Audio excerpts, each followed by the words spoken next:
আম্মাজানেরা, আমার বোনেরা, আমার নজওয়ান ভাইরা, তরুণেরা, যুবকেরা, খুব ভালো করে মনে রাখবেন, এই পৃথিবী কিন্তু আমাদের জন্য চিরস্থায়ী নয়। আমরা যেই পৃথিবীকে বিশাল মনে করি, এই পৃথিবী কিন্তু আসমানের কাছে ছোট্ট একটা ফুটবলের থেকেও ছোট। এই পৃথিবীতে আমরা এসেছি কিছুদিনের মেহমান। আজ আছি কাল নাই, আজ আছেন কাল নাই। আপনার গ্রামে খেয়াল করে দেখুন, হাজারো লাখো এসেছিল, এক এক করে চলে যাচ্ছে। আজ আপনি আছেন, কাল চলে যাবেন। আপনাকে আমাকে যিনি পাঠিয়েছেন, তিনি কিছু পরীক্ষার জন্য আমাদেরকে পাঠিয়েছেন। তিনি কে? আমি সবাই কিছু জিজ্ঞেস করেছি, তিনি কে? আওয়াজ দিয়ে বলুন, আরো জবান খুলে বলুন, কে? তিনি হলেন আল্লাহ। তিনি আমাদেরকে দুটো চোখ দিয়েছে। এই দুটো চোখে ঋণ শোধ করতে পারবেন? দুটো হাত দিয়েছে, দুটো পা দিয়েছে, দুটো কিডনি দিয়েছে, হার্ট দিয়েছে, জবানে কথা দিয়েছে, কানে শ্রবণ শক্তি দিয়েছে, খাদ্য চিবাবার জন্য দুই ধরনের দাঁত দিয়েছে, একটা শাকসবজির জন্য আর একটা গোশতের জন্য। আপনারা অনেকে মাংস বলেন, বলবেন না। মা যুক্ত অংশ, মায়ের অংশকে মাংস বলে, বলবেন না। যদি ভালো লাগে মানবেন, না ভালো লাগে বলবেন। আমার কি আছে, কানার কি বারাত কি বা দিয়েছে। আল্লাহ ডিউটি দিয়েছে, নিয়ে সেখানে বসিয়েছে আল্লাহ, আপনারা কেউ না। আপনারা ওসিলা, মাধ্যম। আমার ডিউটি ফলো করতে হবে, আল্লাহ রসুলের পক্ষ থেকে, অন্য কারো পক্ষে না। নিবার হয়নি, আবার পুরো দিন ফিরে পাবেন। যে আমেরিকার দাদা বলে আবার আপনার দলে এসে দাঁড়িয়ে থাকবে, একটু বলুন না, একটু কথা আছে।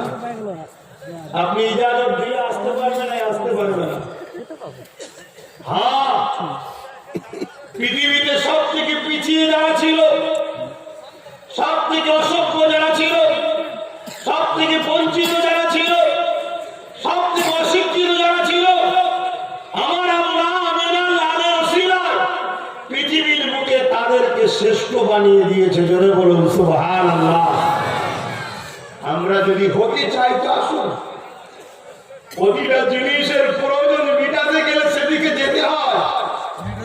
খিদা লাগলে আসতে হয় খাবারের কাছে, খাবার নিতে হয়, মাখাতে হয় বা তৈরি করতে হয়, গালে দিতে হয়, চিবাতে হয়, পেটে দিতে হয়, তবে খিদা নিবারণ হয়। খিদা লেগেছে বলে খাবারের দিকে তাকিয়ে থাকবো, পেটের খিদা মিলবে না। অতি শান্তি যদি পেতে চান, ইসলাম সালাম থেকে এসেছে, তার মানে হলো শান্তি। সেই ইসলামের দিকে আসতে হবে। ইসলাম কি? মোহাম্মদ রসুলের হ্যাঁ হ্যাঁ বলা, নাই না বলা। মাতা তোমার রসুল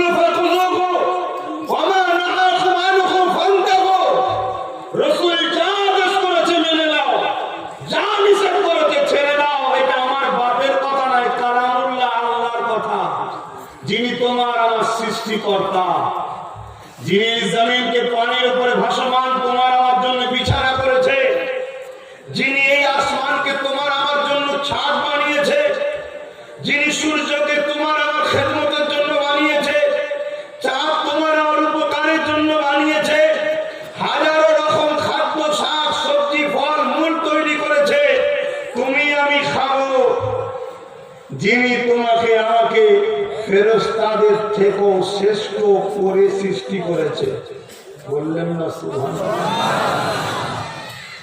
আমি নতুন মানুষ ভাই, এখন কোন লাইন আপনারা পছন্দ করেন আমি জানি না, কিন্তু এনেছেন যে লাইন, কোরআন সুন্নাহ। তাই জন্য একদম কোরআন সুন্নাহ। আমার অনেক ভাইয়েরা কোরআন হাদিস বলে, কথা ঠিকই, কিন্তু হাদিস সব বিশ্বাসের জিনিস, সব হাদিস আমলের জিনিস নয়।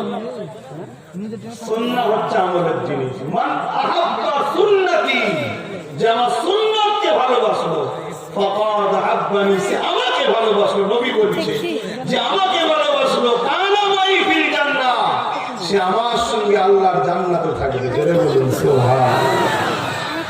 ভাইরা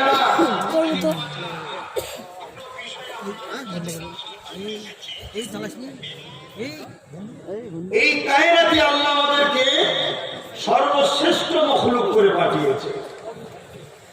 দুটো হাত দিয়েছে, দুটো পা দিয়েছে, সবকিছু তিনি দিয়েছে। মায়ের পেটেতে 10 মাস 10 দিন কম বেশি সময় কুদরতি হাত লাগিয়ে আল্লাহ তোমাকে আমাকে তৈরি করেছে। জোরে বলুন সুবহানাল্লাহ। এই পৃথিবী তৈরি করতে, আসমান তৈরি করতে, চাঁদ সূর্য পাহাড় তৈরি করতে আল্লাহ পাক সময় নেয়নি, শুধু বলেছে কুন হো যা, ফায়াকুন হয়ে গেছে। কিন্তু তোমাকে আমাকে আল্লাহ 10 মাস 10 দিন কম বেশি সময় নিয়ে তৈরি করেছে। কেন? আমার শ্রেষ্ঠ সৃষ্টি, আমার শ্রেষ্ঠ মখলুক। প্রত্যেকটা বাচ্চা, সে মুসলিম ঘরে হোক আর অমুসলিমের ঘরে হোক, জন্ম যখন নেয় শ্রেষ্ঠ হয়ে আসে, শ্রেষ্ঠত্বের মুকুট পড়ে আসে। এই শ্রেষ্ঠত্বের মুকুটকে দুনিয়ায় বাঁচিয়ে যদি আখিরাতে যেতে পারো, আল্লাহ তাহলে তোমার জন্য চির শান্তির জান্নাত রেখেছে, থাকতে দেবে। জোরে বলুন সুবহানাল্লাহ। আর দুনিয়ার এই লোভের জায়গায়, এই জেরক্সের জায়গায়, ধোঁকার জায়গায় তুমি আল্লাহর শ্রেষ্ঠত্বের মুকুটকে যদি বিক্রি করে দাও, ধ্বংস করে দাও, তাহলে আমার আল্লাহ তোমাকে ওই জান্নাতে থাকতে দেবে না। সব থেকে কঠিন ভয়ানক বেউজ্জতির জায়গা জাহান্নামে থাকতে দেবে। বলুন নাউযুবিল্লাহ। তাহলে আমাদের কাজ কি? কেন বানিয়েছে? দুটো হাত দিয়েছে কি জন্যে? বলুন। মা বাপের উপরে আঘাত করার জন্য, গরিবকে লুটার জন্য, বিধবাকে লুটার জন্য, এতিমকে লুটার জন্য। কি জন্য দিয়েছে? এই দুটো হাত আমি দিয়েছি তোদেরকে, তোরা এই দুটো হাত দিয়ে আমার দিনের কাজ করবি। জোরে বলুন সুবহানাল্লাহ। বান্দা, এই দুটো হাত দিয়ে তোরা আমার কোরআন ধরবি, তোরা এই দুটো হাত দিয়ে আমার কোরআনকে বুকে করে চেপে ধরবি, তোরা এই দুটো হাত দিয়ে আমার কোরআনকে নিবি। বান্দা, এই দুটো হাত আমি আল্লাহ দিয়েছি, এই দুটো হাত দিয়ে তোরা কোরআনিয়া মাদ্রাসা বানাবি, এই দুটো হাত দিয়ে দ্বীন ইসলামের শিক্ষা কেন্দ্র বানাবি, এই দুটো হাত দিয়ে মসজিদ তৈরি করবি। এ আমার বান্দা বান্দিরে, এই দুটো হাত দিয়ে তোরা আলেম উলামার সঙ্গে মুসাফা করবি, এই দুটো হাত দিয়ে তোরা মা বাপের সেবা করবি, এই দুটো হাত দিয়ে তোরা হালাল ইনকাম করবি, এই দুটো হাত দিয়ে তোরা এতিমদেরকে দান খায়রাত করবি। ওরে আমার দাস-দাসী রে, তোদের যখন কোনো প্রয়োজন থাকবে, এই দুটো হাত আসমানের দিকে তুলে আমি আল্লাহ আমার কাছে দোয়া চাইবি। অনেকে দেখবে দোয়ার সময় বলে কেবলার দিকে মুখ করে দোয়া চাও না। দোয়ার কেবলা কাবা নয়, সেজদার কেবলা হলো কাবা, দোয়ার কেবলা হলো আসমান। তাই হাতটা আসমানের দিকে তুলতে হবে। শুনছেন? দোয়ার কেবলা কি? আসমান। আর সেজদার কেবলা কাবা। আমাদের দিকে পশ্চিমটাই পশ্চিম বলি, কিন্তু পশ্চিম উত্তর দক্ষিণ নাই, কাবা। কাবা হলো আমাদের লক্ষ্য, দিক, ডিসিপ্লিন যাতে বজায় রাখা যায়। আল্লাহ একটা সেন্টার করেছে, মোটেই কাবাকে সেজদা নয়, ডিসিপ্লিন বজায়ের জন্য একটা ঘর আল্লাহ বলেছে আমার, এই ঘরের দিকে তোরা মুখ করবি। পৃথিবীর যে যেখানেই থাকো এই ঘরের দিকে মুখ করবি। এক মসজিদে 500 লোক ঢুকেছে, যদি একটা দিক না করে দিত তাহলে এই 500 জন 500 রকম ক্যারাচে করে নানা রকম দিক করে করে ফেলতো, ফেতনার চেষ্টা করি। আল্লাহ ওই জন্য একটা দিক করে দিয়েছে, সেজদার দিক ওটা, আর দুয়ার আসমান। এটা মনে রাখবেন।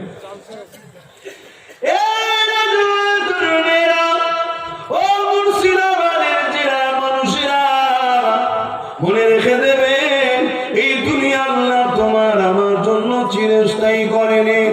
আজ আজকে কাল থাকবো না, যতদিন দুনিয়া জমিনে আছে কি জন্য আল্লাহ পেটিয়েছে জানতে হবে। আল্লাহ কোরআনে জানিয়ে দিলেন, ওয়া মা খালাকতুল জিন্না ওয়াল ইনসা ইল্লা লিয়াবুদুন। আল্লাহ মানুষ এবং জিনকে সৃষ্টি করেছে শুধুমাত্র আল্লাহ পাকের দাসত্ব করার জন্য। আল্লাহ আপনার দাসত্ব কোনটা আল্লাহ জানিয়ে দিলেন, আমি তোদেরকে যে দুটো জিনিস পাঠাচ্ছি, কদ জাকুম মিনাল্লাহি নূর ওয়া কিতাবুম মুবিন। একটা হলো আলো আর একটা হলো প্রকাশ্য কিতাব। যেমন অন্ধকারে পড়া যায় না, এই নূর ছাড়া কোরআন বুঝবি না। অন্ধকারে চেনা যায় না, এই নূর ছাড়া আমার কোরআনের রহস্য চিনতে পারবি না।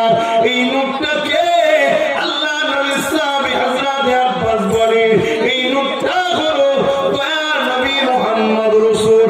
অর্থাৎ এই কোরআন বুঝতে গেলে এই নূরটাকে দরকার, ওই কোরআনকে চিনতে গেলে এই রাসূলটাকে দরকার। এই আম্মা জান আয়েশা সিদ্দিকা রাদিয়াল্লাহু তাআলা আনহা বলে, কানা খুলুকুল্লাহুল কোরআন। আমার নবী পাকের জীবন চরিত্রটাই হলো আল্লাহ পাকের কোরআন।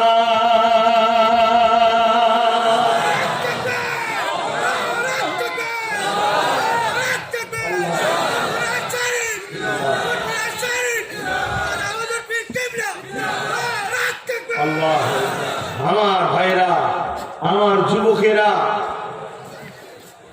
খুব মন দিয়ে শোনেন। আমাদেরকে আল্লাহ সৃষ্টি করেছে কি জন্যে? তিনার দাসত্ব, তিনাকে রাজি করা, তিনাকে খুশি করা, যিনি আমাদেরকে এখনো বাঁচিয়ে রেখেছে। খুব ভালো করে আমার দিকে খেয়াল করো। এই যে আমরা টানছি, এ টানা শক্তিকে দিচ্ছে, একটু বলবেন না জবান খুলে খুলে? এত কুঞ্জুসি, এত কুঞ্জুসি। বেঈমান নেতা স্লোগান দিবার সময় বলার আওয়াজ করে, যে আল্লাহ আমাকে তোমাকে গলায় কণ্ঠ দিল, যে আল্লাহর জন্য আওয়াজ দেবার এই নিঃশ্বাস টানতে ক্ষমতা কে দিয়েছে? আর আমি যে নিঃশ্বাসটা ফেলি, এই ফেলার ক্ষমতাটা কে দেয়? এখন যে তোমরা বেঁচে আছো, কার দিয়ার দয়াতে বেঁচে আছো? আল্লাহ। অতএব তিনার দাসত্ব করো। তিনার দাসত্ব কি? আল্লাহ তার জন্য কোরআন, আর এই কোরআনকে বুঝাবার জন্য নূর মুহাম্মদ রাসূলকে আল্লাহ পাঠিয়েছে। জোরে বলুন সুবহানাল্লাহ। অতএব আমাদেরকে কেন আল্লাহ পাঠিয়েছে? দাসত্ব। দাসত্বটা কি? আল্লাহ কোরআনে আবার বলছেন যে আমার হাবিব যা আদেশ করেছে মেনে নাও, আমার নবী যা নিষেধ করেছে ছেড়ে দাও।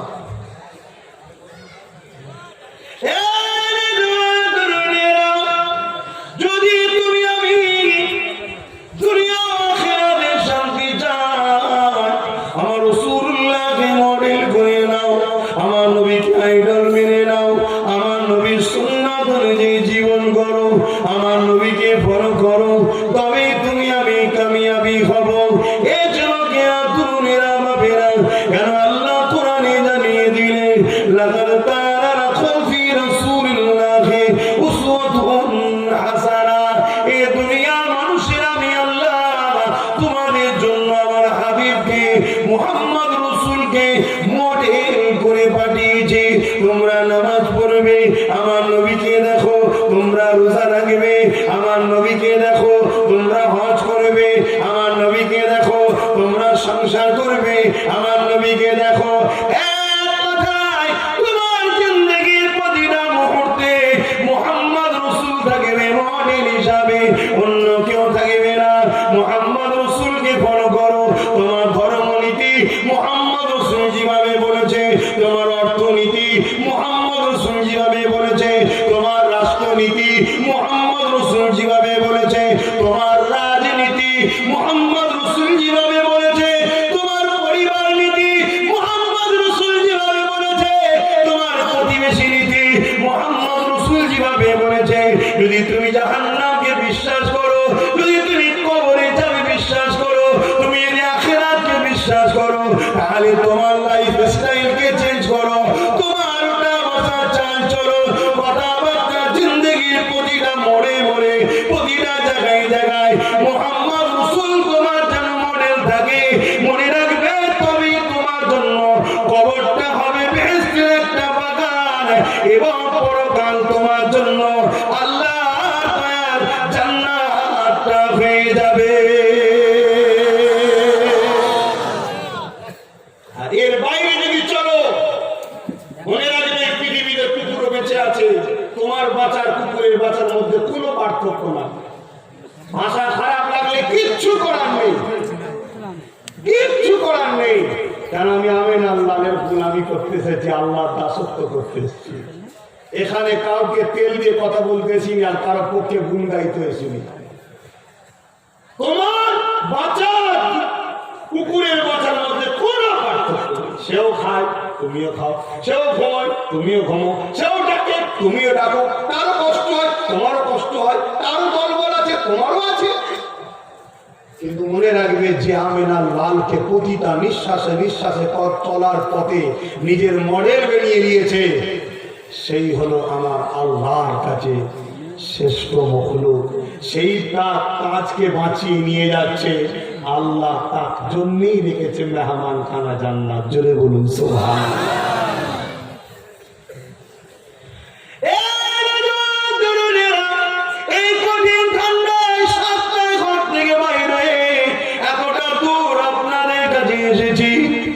পেটের জ্বালাতে নয়, কোনো কিছু অন্য কারণে নয়, উদ্দেশ্য শুধু একটা, যে রাসূলুল্লাহ তোমার আমার জন্য মদিনার জমিনে কাঁদে, সেই নবী পাকের উম্মত হিসাবে তোমাদেরকে ভালোবাসি।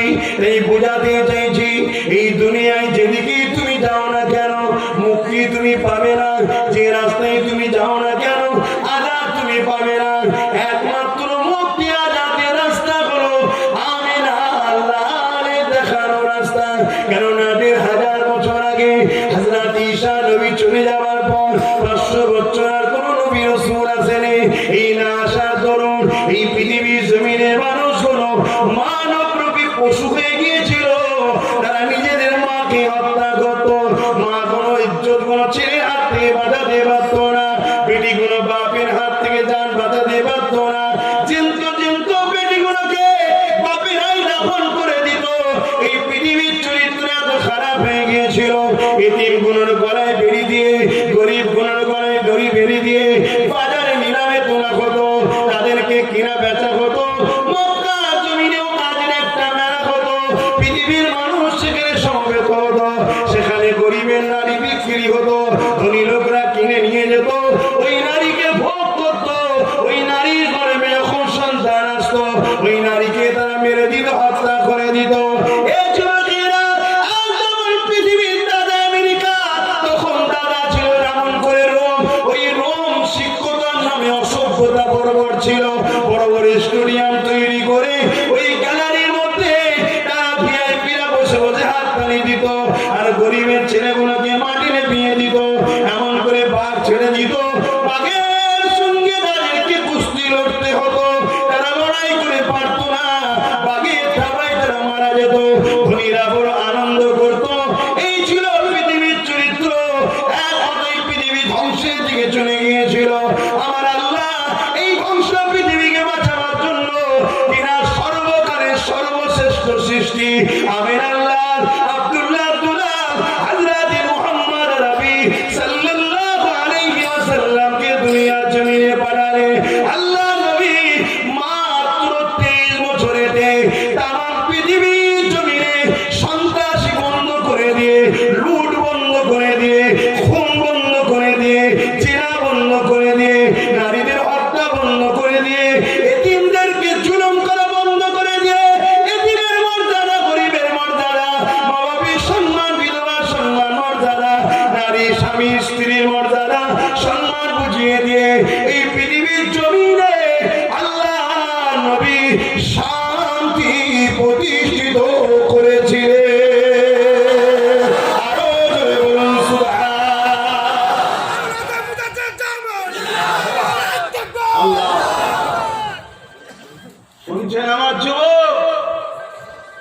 কষ্টের ইসলাম রসুল তোমার আমার কাছে রেখে গেছে।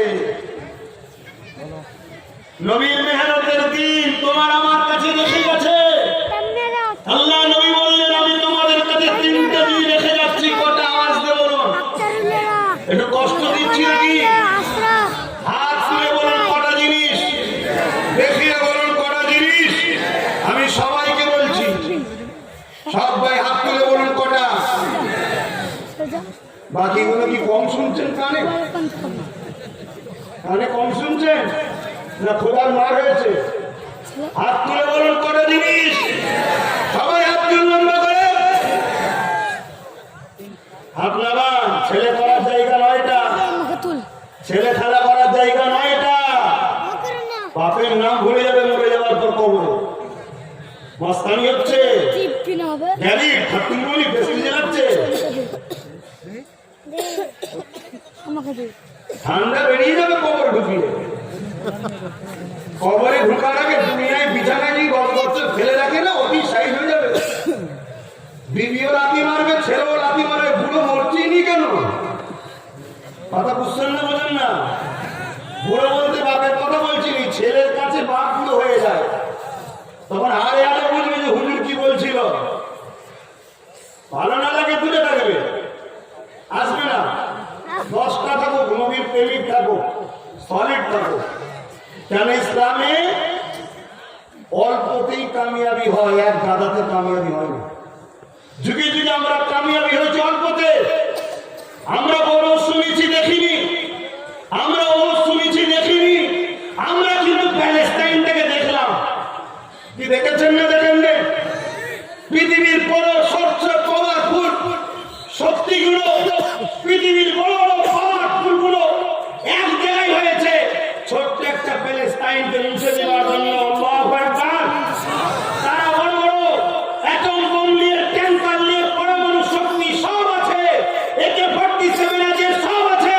আর প্যালেস্টাইনের বাচ্চাদের হাতে ইট পাথর চামড়ুলকি আর অল্প কোটি কত উপরন্ত সৌদি নারী মসলে নাচছে সাবধানে প্যালেস্টাইনের।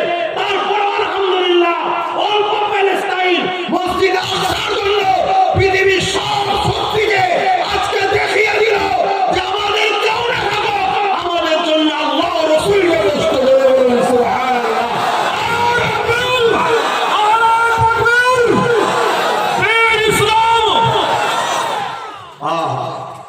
আজকে তাদেরকে মাথা নত করে আপোষে আসতে হয়েছে যে মীমাংসা করলে হয়। একটু শুনছেন? আদের যেটা বলছি মন দিয়ে শোনো। আমাদের একটু কথাতে খারাপ নিচ্ছেন নাকি? হ্যাঁ, কেন আমাদের খানদানি একটা একটু তাসির আছে ভাই। খানদানি আমার বাপ দিনের প্রচার করেছে, তার বাপ করেছে, তার বাপ করেছে, তার বাপ করেছে, তার বাপ করেছে, তার বাপ করেছে, তার বাপ করেছে, তার বাপ করেছে। কি নবী মুহাম্মদ রাসূলের গোলামি করেছে, আল্লাহর দ্বীনের খাদেম ছিল, প্রচার করেছে। এইভাবে যেতে যেতে আমার 35 পোস্টের বাপের নাম হলো রাসূলুল্লাহ শ্বশুর হযরত আবু বকর সিদ্দিক, সেই খুনের ছেলে আমি। একটু মিজাজ থাকবে ভাই। শুনছেন না শোনেন না? কারণ এই দিনের জন্য আমার খানদানের অনেক কুরবানি আছে। আর তুমি আজকে যদি সেই দিনের দাবি করে তুমি খেলা করো, বাপ একটু রাগিট করবো, ভালো লাগলে কাছে ধরা দেবে না, ভালো লাগলে ভিতরে থাকবে, মিটে যাবে। কিন্তু ভুল বলছি নাকি? তাহলে কটা জিনিস রেখে গেছে রাসূল? বলুন হাত তুলে কটা, ধীরে ধীরে লম্বা করে বলুন কটা। প্রথম নম্বর কালামুল্লাহ বা কিতাবুল্লাহ, কোরআন শরীফ। দ্বিতীয় নম্বর কি? সুন্নাতে রাসূল, নবীর সুন্নাহ। নবীর সুন্নাহ কি? নবী যেটা করেছে। 3 নম্বর কি? ও আহলে বাইত, নবীর আহাল, নবীর পরিবার, নবীর খানদান, নবীর বংশ। এই 3টে জিনিস রাসূল রেখে গেছে। কিয়ামত পর্যন্ত এই 3টে থাকবে। পৃথিবীর শেষ দিন পর্যন্ত যদি 2জন থাকে, 2জনের মধ্যে একজন কুরাইশের হাতে নেতৃত্বের ঝান্ডা থাকবে। তার ঝান্ডা উম্মতে মুহাম্মাদীকে ধরতে হবে, তার পিছনে দাঁড়াতে হবে। কথা বুঝছেন? হ্যাঁ শোনেন। দ্বিতীয় নম্বর, আপনি সুন্নাহকে ধরুন। নবীর সুন্নাহ, নবী যেটা করেছে ওটাকে ধরুন, তবেই তো কামিয়াবি পাবেন। নবীর সুন্নাহটা কি? কোরআনের প্র্যাকটিক্যাল। জোরে বলুন সুবহানাল্লাহ। যেন আমার রাসূলের জিন্দেগিটাই ছিল হুবহু আল্লাহর হুকুম অনুযায়ী, অর্থাৎ কোরআন অনুযায়ী। জোরে বলুন সুবহানাল্লাহ। আজকে বড় দুঃখের বিষয়, পৃথিবী জুড়ে একটা ষড়যন্ত্র চলছে, আমাদের দিল থেকে রসুলকে সরিয়ে দিচ্ছে। আমাদের ঘরের ছেলেরা ইউটিউব বক্তা খুঁজেছে, ফেসবুক বক্তা দেখেছে, যারা দেখে আমাদের ঘরের ছেলেগুলো নাচছে, হু করে নাচছে, রসুল ছেড়ে দিয়ে বসে আছে। এখনো কিছু হয়নি। এখনো যদি না সুদের এমন রাস্তায় আসো, আজ নবীর বংশের ছেলে বলে যাচ্ছি, আল্লাহকে সাক্ষী রেখে বলছি কথা, যদি দ্রুত তোমরা মেন রোডে না ওঠো, মেন রোড বলতে মোহাম্মদ রসুলের রাস্তা, সাহাবাদের রাস্তা, আহলে রসুলদের রাস্তা, খনন করে সিরাতাল মুস্তাকিম, মুস্তাকিমের রাস্তা। মুস্তাকিমের রাস্তা কোনটা? সিরাতাল লাযীনা আনআমতা আলাইহিম, যাদের উপরে আল্লাহ ইনাম দিয়েছে। আল্লাহ কাদের উপরে ইনাম দিয়েছে? মিনান নবীয়্যিন ওয়াস সিদ্দীকিন ওয়াস শুহাদা ওয়াস সালিহিন। এই চার শ্রেণী, এদেরকে যদি না ধরে, এদের কাতারে না আসো, আগামী 2 বছর ওয়েট করো, হাল কি হয়ে যাবে। কি বলছি শুনছেন তো আপনারা? 2 বছর ওয়েট করো, হাল কি হয়ে যাবে না। ফেসবুকে দেখেছো বাচ্চা ছেলে কাফন করা লাশ, তাই না? যদি ফিরে না আসো, তোমার কোলের বাচ্চার কাল হবে। কিচ্ছু করার নেই, কিচ্ছু করার নেই। এ চোখ যা দেখে তোমরা তা দেখতে পাও না, এটাই তো দুঃখ। তোমাদের দুটো চোখ, কটা চোখ? কিন্তু আল্লাহ দিয়েছে সবাইকে কটা চোখ? কটা বলবেন তো? আরে কি ধরে নিয়ে এসছি বলি, চোখ চোখের পিছনে পড়ে গেছে। আরে চোখের পিছনে পড়বো না, চোখটাই তো মেন। এক একটা চোখে 13,000 কোটি করে লেন্স দিয়েছে আল্লাহ। জোরে বলুন সুবহানাল্লাহ। চোখ কটা? 3টে, একে চন্দ্র, 2 পক্ষ, 3 এটা বেঈমান 3টে চোখ দেখতে পেয়েছে, আমরা দেখতে পাইনি।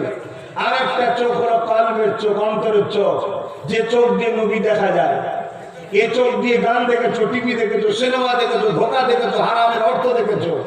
এ চোখে হবে না বাপ, এই চোখ দিয়ে দেখতে হয়। আর এই চোখকে দেখতে গেলে উযকুরুল্লাহ যিকরান কাসীরা, আল্লাহর জিকির বেশি বেশি করতে হবে।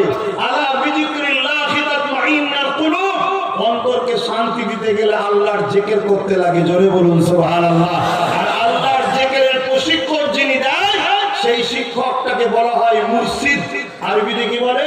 মুর্শিদ। ওলিয়া মুর্শিদ আছে, নিয়লের মুর্শিদ, শুনছেন? আর ফার্সিতে কি বলে? পীর। কিন্তু পীর কথাটা বললে আমাদের যুবক ছেলেরা কি ভাববে? এটা বড় শয়তান জানে। কি ভাববে না? ভাববে না। এটা ভাবানো হয়েছে। পৃথিবী জুড়ে এই প্রপাগান্ডা ইহুদিরা চালাচ্ছে।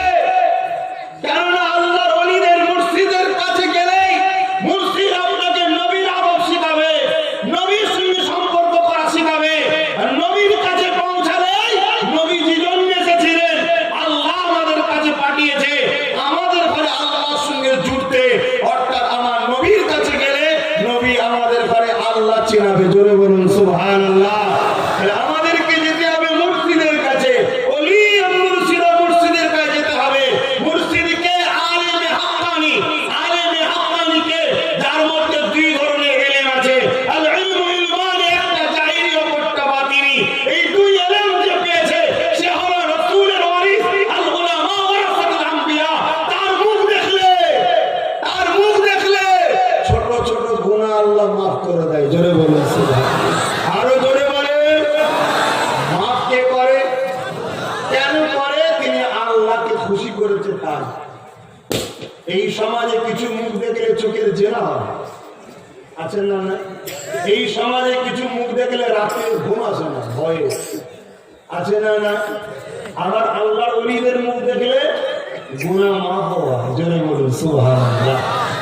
কিন্তু আমার যুব সমাজ তাদের পিছনে ছোটে, এদের হৃদয়গুলো খুলে খুলে দেখো কে আছে। দেখো এদের হৃদয়ে সালাউদ্দিন আইবি আছে, খালেদ বিন ওলীদ আছে, এদের হৃদয়ে ওমর ফারুক আছে, এদের হৃদয়ে শের খোদা মওলা আলী আছে, এদের হৃদয়ে উসমান গনি আছে, এদের হৃদয়ে হযরত আবু বকর সিদ্দিক আছে। নেই, এদের হৃদয়ে আছে কারা? যারা সমাজে একটাই লাখ সাবান মাখলে এদের হৃদয়ে। যারা জীবনে স্কুটি চাপে না, অ্যাড দিচ্ছে এই স্কুটিটা খুব ভালো, এরকম ফট চিটিংবাজি যারা করে তাদেরকে আমাদের ছেলেরা হৃদয়ে ভরেছে। এই জন্য পৃথিবীর বুকে আমার আল্লাহ আমাদের থেকে রহমতকে তুলে নিচ্ছে।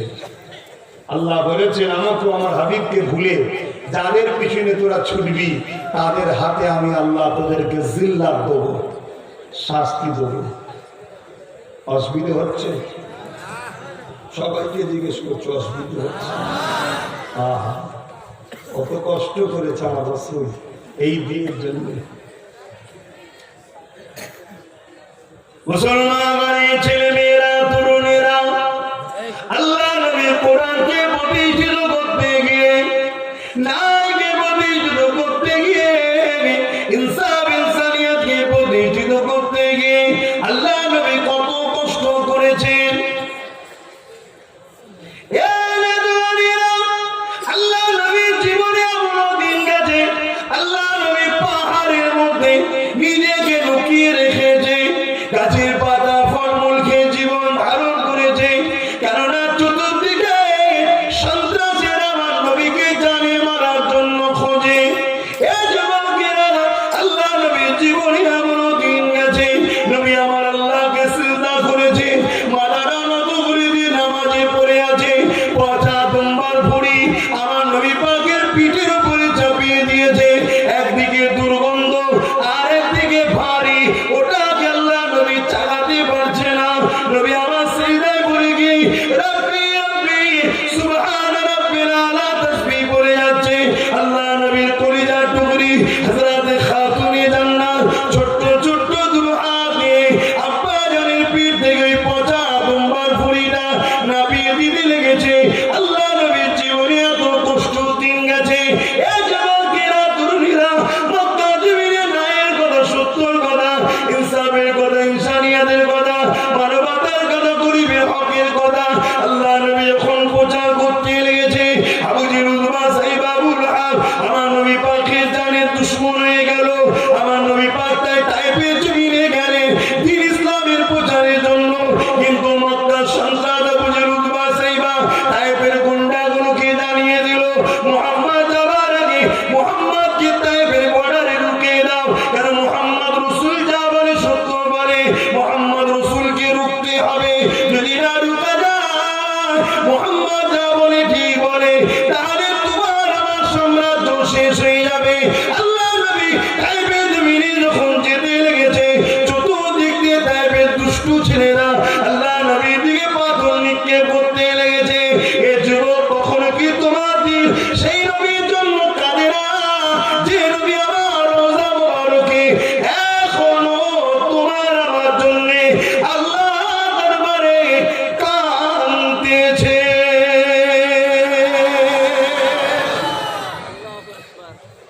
কখনো দিল কাঁদে, কখনো মনে পড়ে সেই রাসূলের কথা? ভাবো, তুমি আমি কত ধ্বংসের দিকে চলে গেছি, কত বরবাদের দিকে চলে যাচ্ছি। বলো, আমার নবী রওজা মুবারকে আজও তোমার আমার জন্য কাঁদছে। হায়াতুন নবী আমার, জিন্দা নবী আমার। আপনারা মানেন তো নাকি? এটা আওয়াজ দিয়ে বলবেন না। যদি না মানেন তো সেটাও বলুন যে মানি না। এমন কোন কপাল ফাটা যদি থাকে, থাকতেও পারে, কি করা যাবে? এর আল্লাহ নবী বলেছে, আমার উম্মত দাবিদারদের মধ্যে ৭৩টা দলে বিভক্ত হবে, ৭২ জাহান্নামী হবে, একটা জান্নাতি হবে। বলুন, আপনারা মানেন? আমার নবী হায়াতুন নবী কারা মানেন? হাত তোলেন, মারহাবা। নারে তাকবীর, নারে জিহাদ, কুরআন ও সুন্নাহ, কুরআন ও সুন্নাহ, দ্বীন ইসলাম, নারে জিহাদ। আমি প্রথমেই বলেছিলাম না, একদল মুনাফিক সমাজে ঘুরে বেড়ায় আমাদের ঈমানকে লুটার জন্য। তারা আমাদেরকে আস্তে আস্তে শেখায় নবী মরে গেছে। ওর নাউজুবিল্লাহ। এই ভারতবর্ষে একটা মাদ্রাসা আছে, দারুল উলুম দেওবন্দ, নাম শুনেছেন কি জানি না। সত্যি বলতে অনেক বড় শিক্ষা প্রতিষ্ঠান। ওই মাদ্রাসার যিনি প্রতিষ্ঠাতা মৌলানা কাসেম নানতুবি সাহেব, তিনি একটা কিতাব লিখেছে, কিতাবের মধ্যে লিখছে আমার নবী পাক সাল্লাল্লাহু আলাইহি সাল্লাম হায়াতুন নবী, এই জন্যই তো নবীর বিবিদের বিবাহ করা হারাম। কেন? তালাক তো পড়েনি, তিনি তো হায়াতে আছে। কারো স্বামী থাকা অবস্থায় সেই বিবিকে কখনো নেকা করা যায়? নবী তো হায়াতে আছে, তার স্ত্রীর নেকা এখনো রয়েছে। জোরে বলুন সুবহানাল্লাহ। শুধু আমি বলছি তা নয়, যত পৃথিবীর বুকে হক ওলামা রয়েছেন, শাহ ওলিউল্লাহ মুহাদ্দিস দেলভী, আব্দুর রহিম মুহাদ্দিস দেলভী, আব্দুল আজিজ মুহাদ্দিস দেলভী, ইনাদের সবার আকীদা আল্লাহর কোরআন বলছে নবী হায়াতুন নবী। জোরে বলুন সুবহানাল্লাহ। সেই নবী পাক আজও তোমার আমার জন্য কাঁদছে, কিন্তু তুমি আমি কি করলাম বলো? তুমি আমি কি করলাম? যদি এইভাবে থাকো আমার আল্লাহ কিন্তু তোমাকে আমাকে শেষ করে দেবে। এইভাবে যদি থাকো, কেন অনেক কষ্ট করেছে আমার রাসূল এই দিনকে প্রচার করতে গিয়ে। কিতাবের মধ্যে আছে তায়েফের জমিনের মানুষরা আমার নবীকে এত মারা মারলেন, আল্লাহ নবী অজ্ঞান অচৈতন্য হয়ে পড়ে রইলেন, পুরো শরীরে রক্ত ঝরছে। দুষ্টু বেঈমান মেয়েরা এসে আমার নবী পাকের নাক মোবারকে হাত দিয়ে দেখছে জিন্দা আছে কিনা। তার উপরে আবার কিছুটা মেরে তারা চলে গেল। কিসের জন্য? আল্লাহ নবী কি করেছে? আল্লাহ নবী বলেছে মালিক একজন, তিনি আল্লাহ। আল্লাহ নবী বলেছে গরিবের উপরে জুলুম নয়। আল্লাহ নবী বলেছে নারী হত্যা বন্ধ করো। আল্লাহ নবী বলেছে এতিমদেরকে সাহারা দাও। আল্লাহ নবী বলেছে বিধবাদের মর্যাদা দাও। আল্লাহ নবী বলেছে গরিবকে খানা খাওয়া, বস্ত্রহীনকে বস্ত্র দাও, অসহায়কে আশ্রয় দাও। আল্লাহ নবী বলেছে এ জালিম শাসকেরা, তোমরা প্রজাদের উপরে জুলুম করো না, তোমরা প্রজাদেরকে নিরাপত্তা দাও, তাদের অধিকার দাও। আল্লাহ নবী বলেছেন কি বলেছেন? আল্লাহ নবী বলেছেন যে তোমরা জমিনের উপরে এতিমদেরকে ভালোবাসো। যারা এতিমের মাথায় হাত বুলাবে তারা আমি রাসূলুল্লাহ আমার মাথায় যেন হাত বুলালো। জোরে বলুন সুবহানাল্লাহ।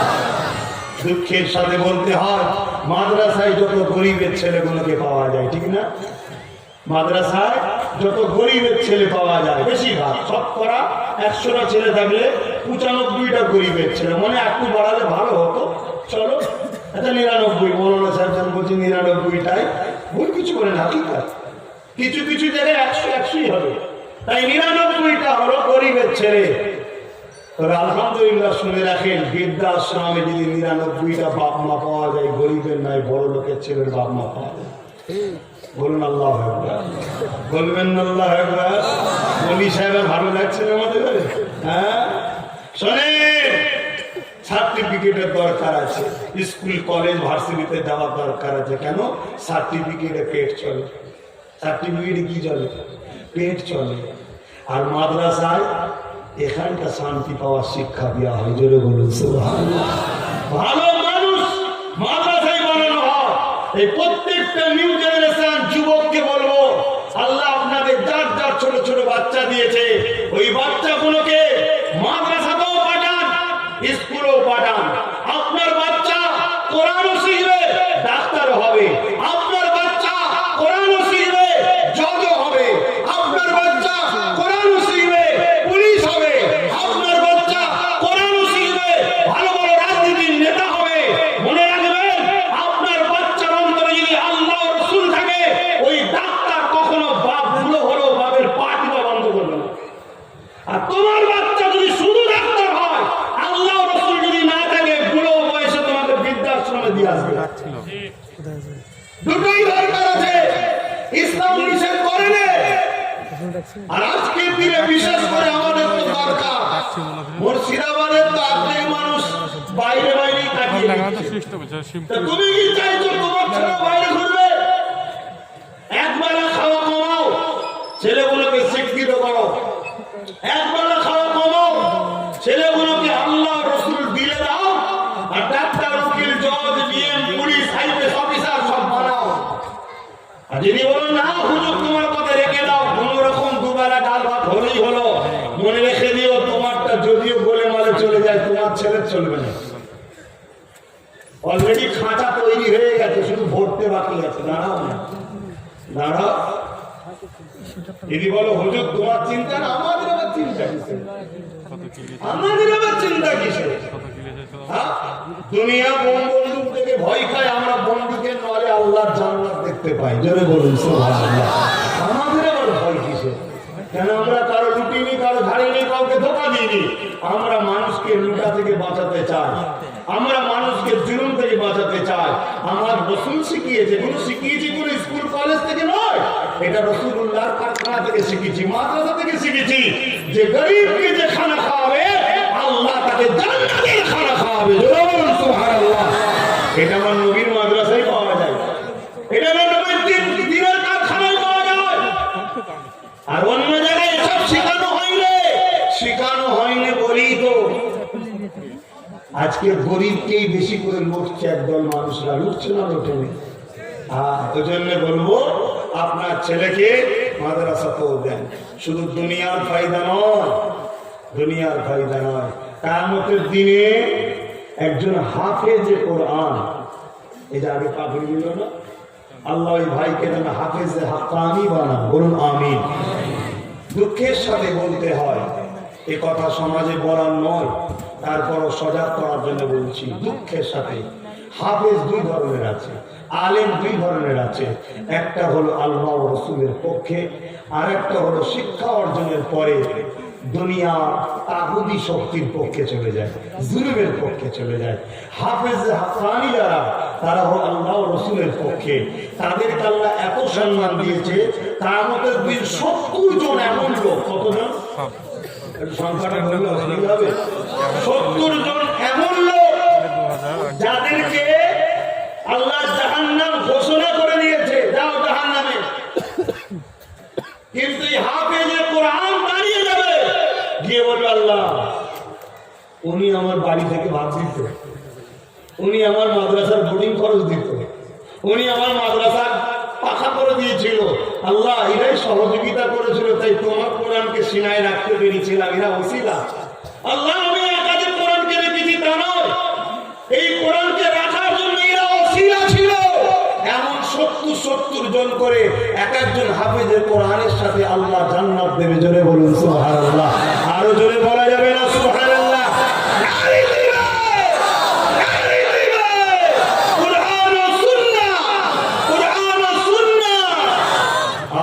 সেই হাফেজে কোরআন আপনার এই গ্রামেও একটা কারখানা তৈরি আছে।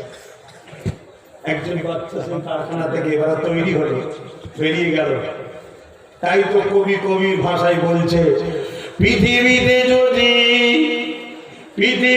যদি আগুন লেগে পুড়ে যায় সমস্ত বইয়ের দোকান, পৃথিবীতে যদি আগুন লেগে পুড়ে যায় সমস্ত বইয়ের দোকান, তথাপিও বিশ্ব থেকে মুছবে না পবিত্র আল কোরআন।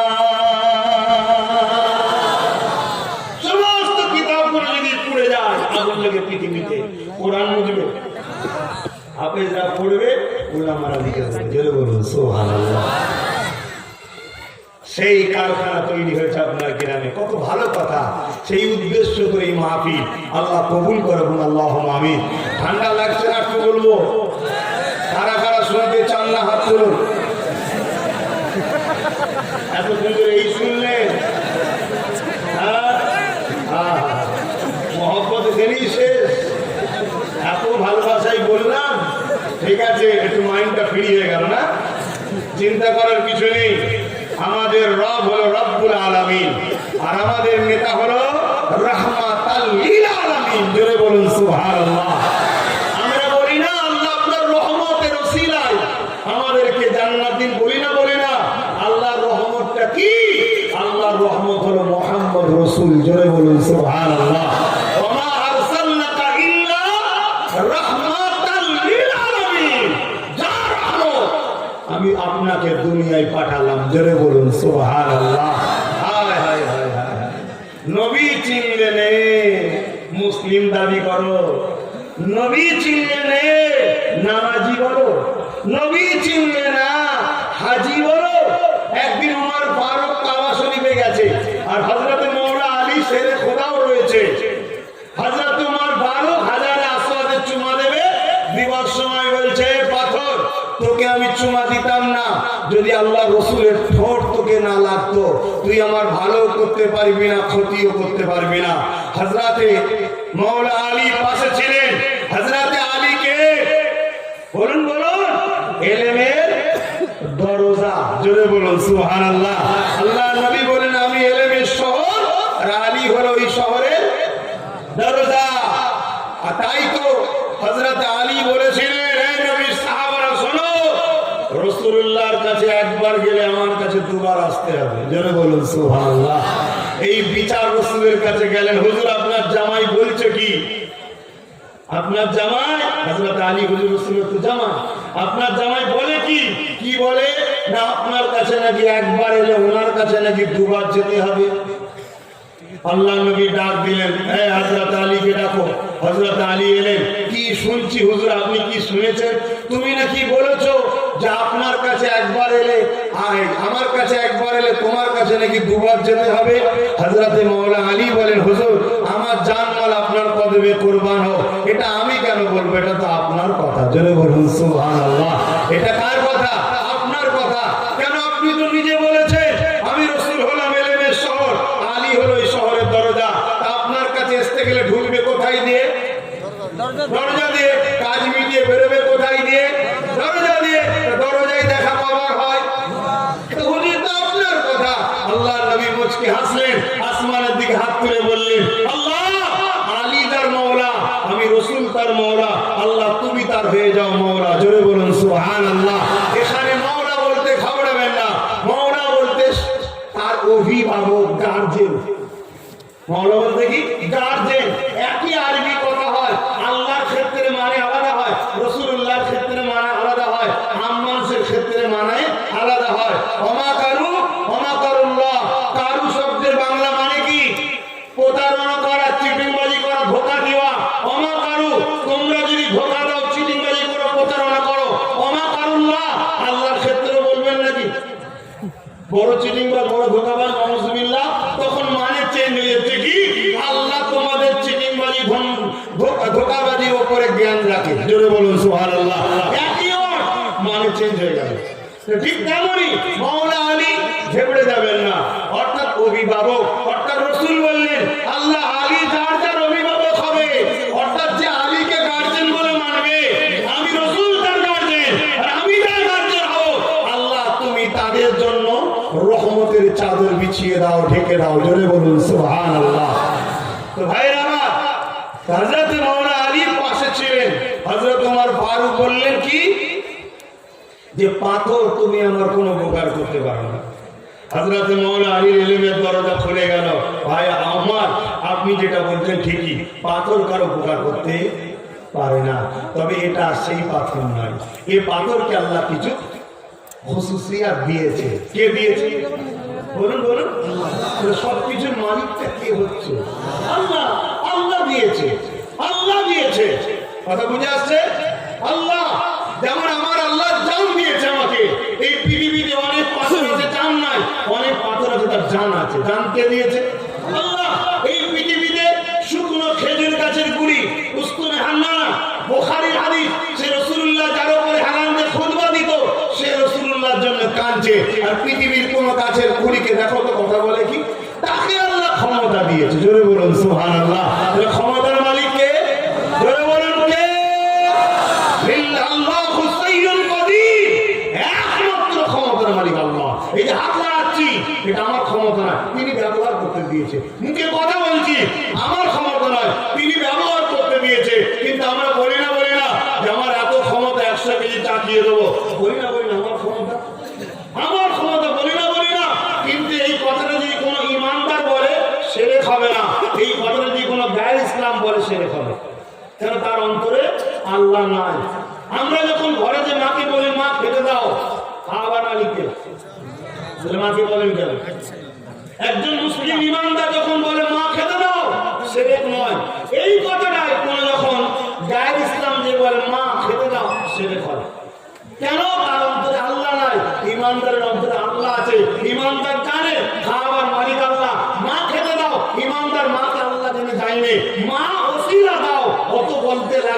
শর্টকাটে বলতে হয়, দিলের ভেতরে আল্লাহ খবর রাখে। জোরে বলুন সুবহানাল্লাহ। তো ভাইরা আমার, হযরত মাওলানা আলী শের খোদা রাদিয়াল্লাহু তাআলা তিনি বললেন, ভাই ওমর, এটা দুনিয়ার অন্য পাথর নয়, আল্লাহ এই পাথরকে কিছু বৈশিষ্ট্য দিচ্ছে। কি বৈশিষ্ট্য? এই পাথর যখন ঈমানদাররা, ভালো করে শুনবে, এই পাথর ঈমানদারদের কি করে? গুনাহকে টেনে দেয়। ঈমান আলাদা জিনিস, গুনাহ আলাদা জিনিস, আমল আলাদা জিনিস, নেকি আলাদা জিনিস, সব আলাদা আলাদা। ঈমান আলাদা, আমল হলো নামাজ, রোজা, হজ, যাকাত, দান, খায়রা, অর্থাৎ মাকাম বাড়াবার জিনিস হচ্ছে আমল। আর একটু খুলে বলছি, আমরা প্রত্যেকে জন্ম নিয়েছি পাসপোর্ট নিয়ে। মুসলমান, আল্লাহর সৃষ্টি, পাসপোর্ট নিয়ে জন্ম হয়েছি। ওই পাসপোর্টে দুনিয়ায় একটা ভিসা লাগাতে হবে। ভিসাটা হলো মুহাম্মদ রাসূলের আদব ও প্রেম। এটা হলো ঈমান। জোরে বলুন সুবহানাল্লাহ। তবে এন্ট্রি হওয়া যাবে জান্নাতের দেশে। কথা বুঝে আসছে? পাসপোর্টে যদি ভিসা না লাগিয়ে যাও, এন্ট্রি হওয়া যাবে না। তো হযরত মাওলানা আলী বলছেন, এই পাথরের একটা বৈশিষ্ট্য আল্লাহ দিয়ে। কি? এই পাথর মানুষের গুনাহ টানে। আবার এই পাথর কিয়ামতের দিনে আল্লাহকে যে বলবে অমুক অমুক অমুক অমুক লোকগুলো মুনাফিক ছিল। কি বুঝলেন? বলবেন না কি বুঝলেন? সৌদিতে এমন কোন মেশিন আছে নাকি কে বেঈমান আর কে মুমিন চেনার জন্য? কথা বলছেন না তো? আর 15 মিনিট সময় আছে, একটু সাবধান। কথা বুঝছেন না বুঝেন না? কোন মেশিন আছে ইমানদার ধরার জন্য, মুমিন ধরার জন্য? আর অস্ত্র টস্ত্র গায়ে যেগুলো অবৈধ জিনিস নিয়ে গেলে না টিট টিট টিট করে দেবে। আর পাসপোর্ট থেকে যিনি নামের আগে কিছু কিছু থাকে, ইমানদার মুসলিম না মুসলিম বোঝা যায়। কথা বুঝে আসছে? সেটা আলাদা জিনিস, কিন্তু কার ভেতরে ঈমান আছে কার ভেতরে নাই, এটা কি ওই কোনো মেশিন দ্বারা ধরা যায় না। আল্লাহ ওই পাথরকে বসিয়ে রেখেছে, ওই হাজারে আসওয়াদকে আল্লাহ মিসিং করেছে। ও কিয়ামতের দিনে সাক্ষী দেবে কি? আল্লাহ এইগুলো সব মুনাফিক ছিল, এইগুলো সব মুমিন ছিল। জোরে বলুন সুবহানাল্লাহ। মুসলমান আমরা সবাই, প্রত্যেকটা বাচ্চা জন্ম হয় ফিতরাতের দিক দিয়ে মুসলমান। ওই মুসলমানকে মুসলিম, তার ওই মুমিন তার মধ্যে লাগাতে হয়, মুত্তাকি লাগাতে হয়, পরেজগার লাগাতে হয়। একটার পর একটা তফকা আছে, বুঝতে পারছেন তো নাকি? সবাই সেই জায়গাতে আমার রাসূলের প্রেম, ভালোবাসা, আদব, এটা হলো ঈমান। জোরে বলুন সুবহানাল্লাহ। আমি আরো একবার দেখতে চাই, আমাদের জানের থেকে বেশি, জানের থেকে বেশি রাসূলকে ভালোবাসতে হবে। এটা কি বলুন? ঈমান। হযরত ওমর ফারুক বলেছিলেন, রাসূল যখন বললেন লা ইউমিনু আহাদুকুম হাত্তা আকুনা আহাব্বা ইলাইহি মিন ওয়ালিদি ওয়া ওয়ালাদি ওয়ান নাস আজমাইন, বুখারী মুসলিম সালাসুন মান কুন্না ফি ওয়াজাদা বিহিন্না হালাওয়াতাল ঈমান মান কানা আল্লাহু ওয়া রাসূলুহু আহাব্বা ইলাইহি মিম্মা সিওয়াহুমা ওয়া মান আহাব্বা আবদান লা ইউহিব্বু ইল্লা লিল্লাহ ইলা আখিরিল আয়া ইলা আখিরিল হাদিস। নবী যখন এইভাবে বলতে লেগেছে, ওমর ফারুক ওখানে বসেছিল, হুজুর সব কিছুর থেকে আপনাকে বেশি ভালোবাসি, ইল্লা মিন নাফসিন, জানের থেকে নয়। আল্লাহ নবী বললেন হবে না, জানের থেকে বেশি ভালোবাসতে হবে। আল্লাহ নবী যখন বললেন, ওমর কিছুক্ষণ পরে বললেন, হুজুর আমি কথা দিচ্ছি জানের থেকে বেশি ভালোবাসি। আল্লাহ নবী বললেন ঈমান কামেল হলো। জোরে বলুন সুবহানাল্লাহ। ওমর ফারুক তিনার সম্বন্ধে নবী কথা বলছে, তোমার আমার কি হবে বুঝতে পারছো? তাহলে জানের থেকে বেশি রাসূলুল্লাহকে যে বেশি ভালোবাসে সে কি? ঈমানদার। আমি একবার দেখতে চাই, রাসূল প্রিয় না জান প্রিয়? যার যার কাছে জানের থেকে রাসূল প্রিয়, দুটো হাত তুলে একটু দেখাবেন। দুটো হাত তুলবেন। যার যার কাছে জানের থেকে রাসূল প্রিয়, হাত দুটো তুলবেন। নারে তাকবীর, নারে তাকবীর। আপনারা এর একটা ছোট্ট প্রমাণ দিতে হবে। কি প্রমাণ? পকেটে হাত দেন, নবীর ঘরের জন্য বার করুন দেখি। আরে জান দেবেন বলছেন, তো নবীর ঘরের জন্য দান করবেন না? পকেটে হাত দেন, নবীর ঘরের জন্য বার করুন। ছেলেরা যাচ্ছে, দিতে থাকুন। আর নবীর একটা নাচ শরীফ পড়ছি, আপনারা একটু মন দিয়ে শুনুন। দরুদ শরীফ আল্লাহ